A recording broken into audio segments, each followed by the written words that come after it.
Hello and welcome to launchpad education. Indian space research organisation दुनिया की best space agencies में से एक है और काफ़ी सैटेलाइट्स लॉन्च करने के साथ साथ कुछ इंटरप्लैनेटरी मिशंस भी इसरो लॉन्च कर चुकी है। सैटेलाइट्स अर्थ के आसपास रिवॉल्व करते हैं। Interplanetary missions they are to observe, research and know more about other celestial bodies like moon, sun, other planets like Mars. तो इस वीडियो में हम डिस्कस करेंगे इंटरप्लैनेटरी मिशंस जो इसरो ऑलरेडी कंडक्ट कर चुका है और कुछ ऐसे मिशंस जो प्लान्ड हैं for future. And these are the various missions that we are going to discuss. Chandrayaan 1, 2 and Mars orbiter mission और मॉम, जिसे हम मंगलयान भी कहते हैं, ये कुछ मिशंस इसरो ऑलरेडी लॉन्च कर चुका है। And these are the upcoming missions Aditya mission, Gaganyaan, Shukrayaan, जो इसरो फ्यूचर के लिए प्लान कर रहा है। प्रेजेंटली इन पे काम चल रहा है। So we are going to start our discussion from these missions. The first one that we are going to discuss is Chandrayaan 1. Yan means vehicle and Chandrayaan is the lunar mission that is a mission to explore more about the moon. तो ये mission launch हुआ था 2008 में। चंद्रयान 1 का objective था moon को orbit करना at a height of 100 kilometres. और मून को ऑर्बिट करते हुए चंद्रयान 1 मून के बारे में कुछ इंफॉर्मेशन कलेक्ट करेगा in order to do chemical, mineralogical and photogeological mapping of the moon। जो भी मेजर ऑब्जेक्टिव्स थे चंद्रयान 1 के, वो कंप्लीट होने के बाद चंद्रयान 1 की ऑर्बिट को रेज कर दिया गया and it was raise to 200 kilometres. It was launched in 2008 by a PSLV vehicle that is a polar satellite launch vehicle. Chandrayaan 1 के ऑब्जेक्टिव्स ऑलरेडी कंप्लीट हो चुके थे एंड इस मिशन को कंक्लूड कर दिया गया 2009 में, जब इसरो की चंद्रयान 1 से कम्युनिकेशन खत्म हो गई। So when the communication was lost, the mission was declared concluded in 2009 and after this Chandrayaan 2 was launched. It was launched last year in July 2019। 2019 में जितने भी मिशंस इसरो ने लॉन्च किए उस पे एक वीडियो आप देख सकते हैं and the link of that video is in the description. Chandrayaan 2 के बारे में उस वीडियो में भी कुछ डिस्कस किया गया है, लेकिन इतनी डिटेल में नहीं किया गया जितना इस वीडियो में किया जा रहा है। Chandrayaan 2 was launched in July 2019 by GSLV Mark III. This is another launch vehicle that is used by Indian Space Research Organization. GSLV stands for Geosynchronous Satellite Launch Vehicle. Chandrayaan 2 के objectives क्या थे?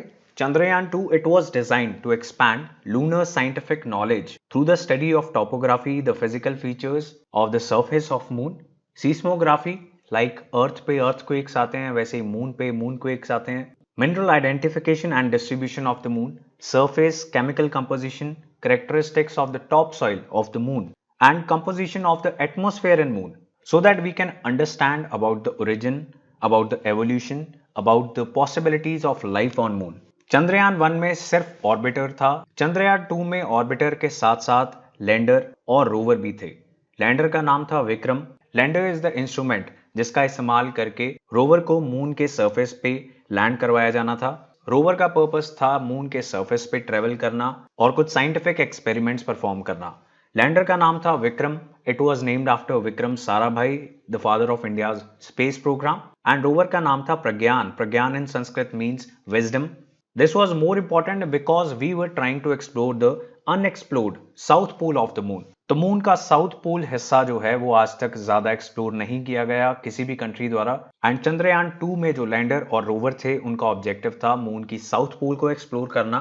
This south pole of moon is permanently shadowed from sunlight. तो यहाँ पे पानी होने के chances ज्यादा हैं और अगर यहाँ पे पानी होगा तो लाइफ की पॉसिबिलिटीज भी एक्सप्लोर की जा सकती हैं। South pole has not been explored by any country before and this was supposed to be the first ever soft landing by any Indian spacecraft on any astronomical body। Hard landing में जो instrument, जो payload land करेगा astronomical body पे, वो destroy हो जाएगा, लेकिन soft landing में वो डिस्ट्रॉय नहीं होगा। और क्योंकि वो डिस्ट्रॉय नहीं होगा तो लैंडर एक रोवर भी रिलीज कर सकता है मून के सरफेस पे, which can travel on the surface of moon and do certain scientific experiments to tell us more about the surface, the chemicals, the topsoil of moon। तो जब इस मिशन को लॉन्च किया गया, विक्रम लैंडर जिसको land करना था वो मून के 2 किलोमीटर करीब आके खराब हो गया। उसका कॉन्टैक्ट धरती से टूट गया। ISRO was not able to make contact with Vikram lander again. तो जो हम चाहते थे कंप्लीटली वो नहीं हो पाया, लेकिन ऑर्बिटर, लैंडर, रोवर, 3 चीजें थी जो इस मिशन का हिस्सा था। And as per ISRO it was not a complete failure. 90 to 95% of the mission objectives they have been accomplished। This is what ISRO has said. Orbiter को अपनी इंटेंडेड पोजीशन पे प्लेस कर दिया गया and it is enriching our understanding of the moon's evolution and mapping of the minerals and water molecules in the polar regions. अगर India soft landing कर पाता तो इंडिया चौथा ऐसा देश बन जाता जिसने मून के सरफेस पे सॉफ्ट लैंडिंग की है। The three countries are USA, USSR and China. Now India has started preparing for the next Chandrayaan mission that is Chandrayaan 3 और 2024 में इस मिशन को लॉन्च करने का प्लान है और Japanese space agency that is JAXA उसके साथ इंडिया डिस्कशन स्टार्ट कर चुका है। So hopefully we will be able to make soft landing on moon with Chandrayaan 3. Now since this is a very current mission and very important mission, so we should discuss the payloads of Chandrayaan 2.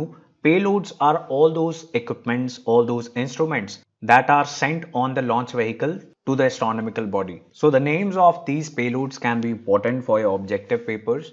सबसे पहले हम payloads discuss करेंगे जो orbiter पे थे।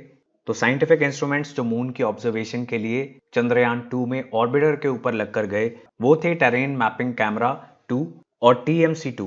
चंद्रयान 1 पे TMC 1 था और चंद्रयान 2 पे टीएमसी और टेरेन मैपिंग कैमरा 2 था।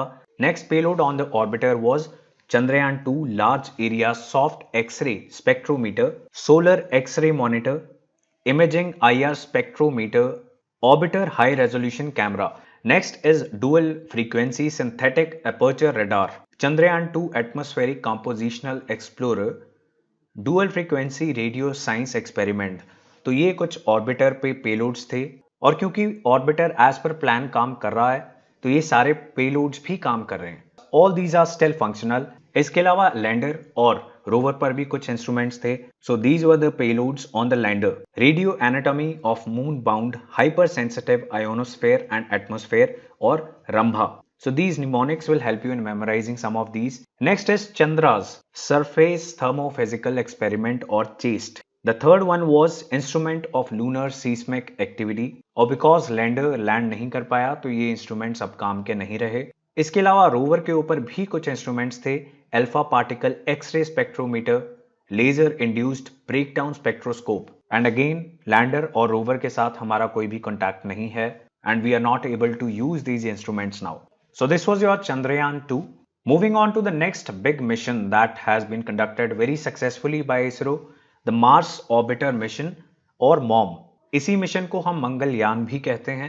मंगल means Mars and Mangalyaan was launched using a PSLV, Polar Satellite Launch Vehicle.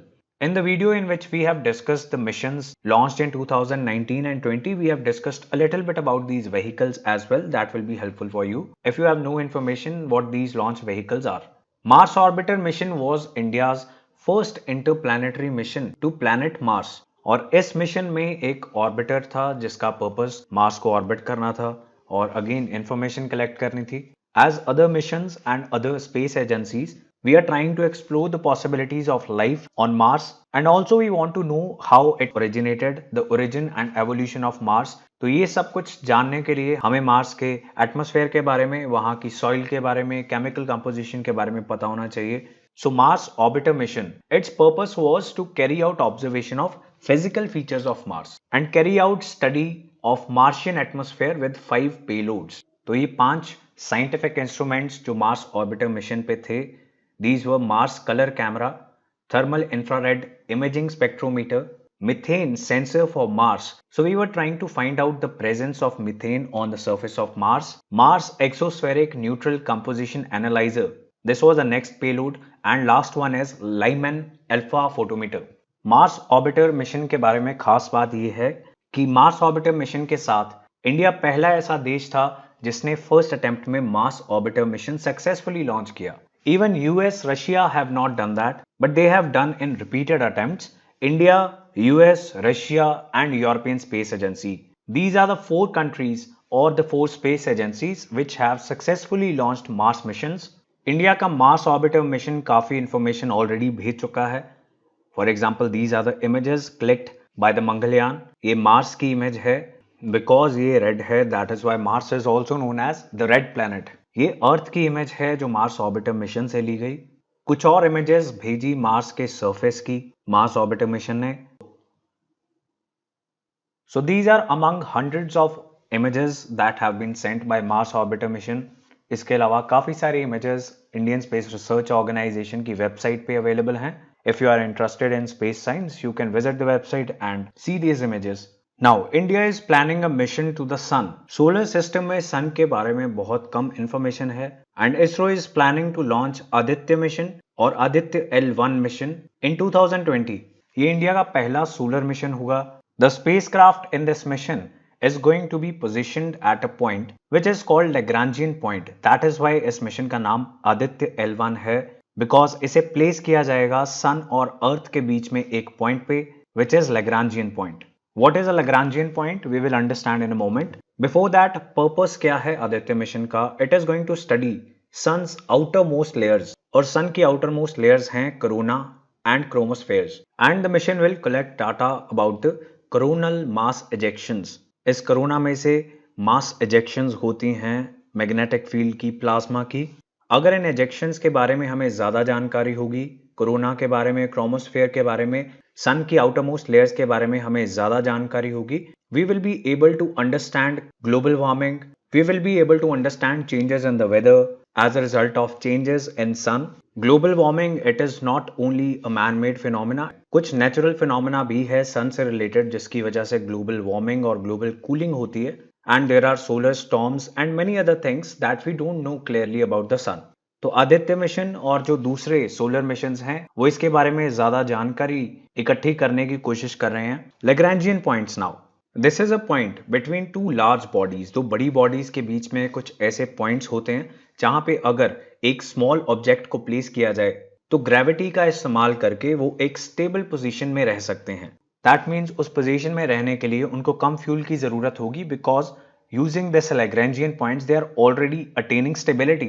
So Lagrangian points, these are positions between two large bodies where a small object affected only by gravity can maintain a stable position relative to the two large bodies. If we are talking about any two bodies, there are 5 such Lagrangian points, L1, 2, 3, 4, 5.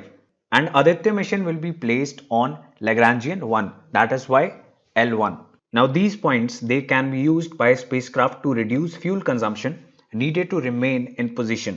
Presently NASA, that is American Space Agency, उनका Parker probe. This is the active solar mission and it was launched in 2018. Aditya L1 mission के लिए 6 payloads planned हैं अभी, and these are visible emission line coronagraph, solar ultraviolet imaging telescope, plasma analyzer package for Aditya solar wind particle experiment, solar low energy X-ray spectrometer, high energy L1 orbiting X-ray spectrometer, and the last one is magnetometer. These are important. If you cannot memorize all these, at least you should be able to answer the MCQ questions. On seeing 4 options, you should be able to recognize which one is a payload of Aditya L1 mission. So this is the upcoming solar mission Aditya L1 mission. Next one is Gaganyaan. 2018 की independence day speech पे prime minister Shri Narendra Modi ने announce किया that India 2022 में Gaganyaan launch करेगा, जिसमें 3 Indian astronauts को 5 से 7 दिन के लिए स्पेस में भेजा जाएगा। अगर इंडिया 2022 में ऐसा करने में कामयाब होगा तो India will be the 4th country to do so. USSR, USA and China, they have done it.